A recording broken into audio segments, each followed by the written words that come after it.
Are you unsatisfied? Is there something missing, something not quite right?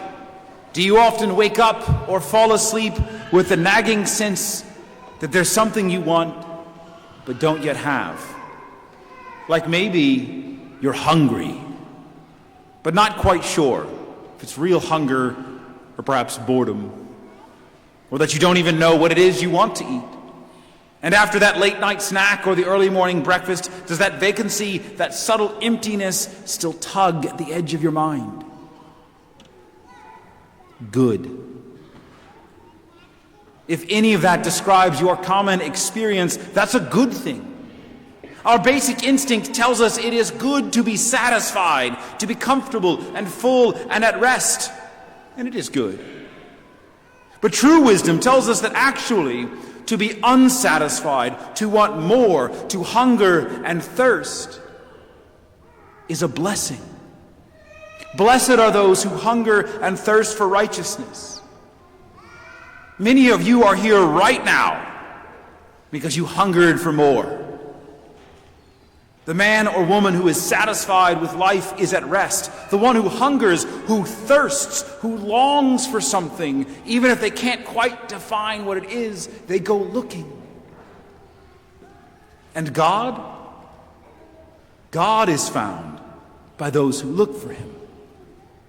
That's what St. Paul is getting at in this second reading, when he compares the wisdom of the world to the wisdom of God. The world's wisdom is not crazy. It says basically that being rich and powerful, fat and happy, comfortable and content are good things that everyone should want. And they are good things. They just aren't the best thing. And the human heart, it isn't satisfied with good. It wants the best. Imagine a mountain. Now imagine an even bigger one. Now imagine an even bigger one. No matter how big you imagine the mountain, you can always imagine it even bigger. Our minds have an infinite horizon. The moment we imagine something, the moment we understand something, our minds and hearts are immediately aware of the fact that there could be more. By definition, the horizon is something we never actually reach. It is the foolish of the world, the lowly, the unsatisfied, who learn this first. The wise and powerful and rich think they are satisfied. They think it's possible to be satisfied in this life. But if you're hungry, if you are always hungry, you are much more likely to realize that hunger is part of this life. To accept it, and rather than fall into the lie that you can get enough in this world, you learn to never settle for the world, to look beyond it. That is where you find God. That is the promise, for they will be satisfied. That hunger, that hard to define dissatisfaction I started with, it is righteousness that you want. We learn this in those brief but powerful moments of encounter with the living God, moments of conversion, moments of awe in the face of his glory, moments of profound and sacrificial love. These briefly sate that hunger and tell us that yes, there is a way to be satisfied.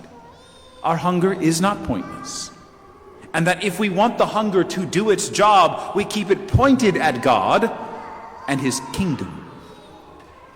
This is what it means to be poor in spirit, and this is how those poor can already have the kingdom of heaven.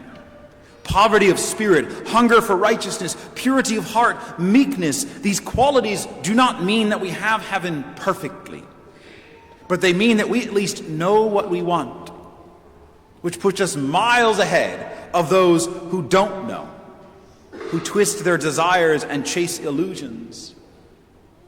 To hunger for righteousness is to have righteousness, at least in the sense of anticipation and direction. And enlightened by this divine perspective, wise enough to distrust our own wisdom, We are equipped to stop chasing temporary satisfaction, to dedicate ourselves to remaining on the right path, to becoming part of the remnant that Zephaniah speaks of. If you are hungry and want real satisfaction, then be a people humble and lowly. Because be one of those who takes refuge in the name of the Lord.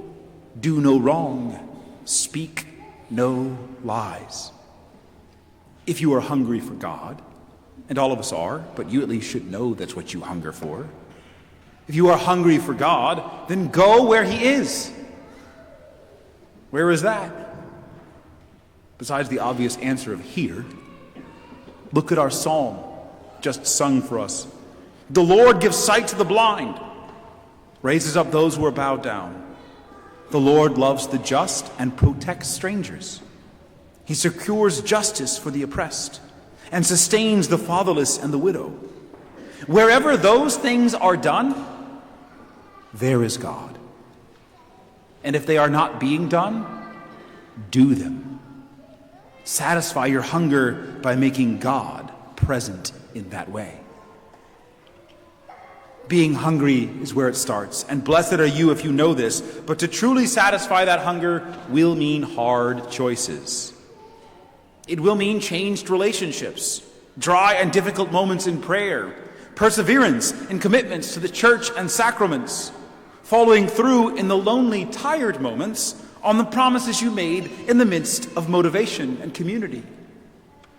It will mean prioritizing justice and charity over political loyalty and being misunderstood by those who think the world is enough.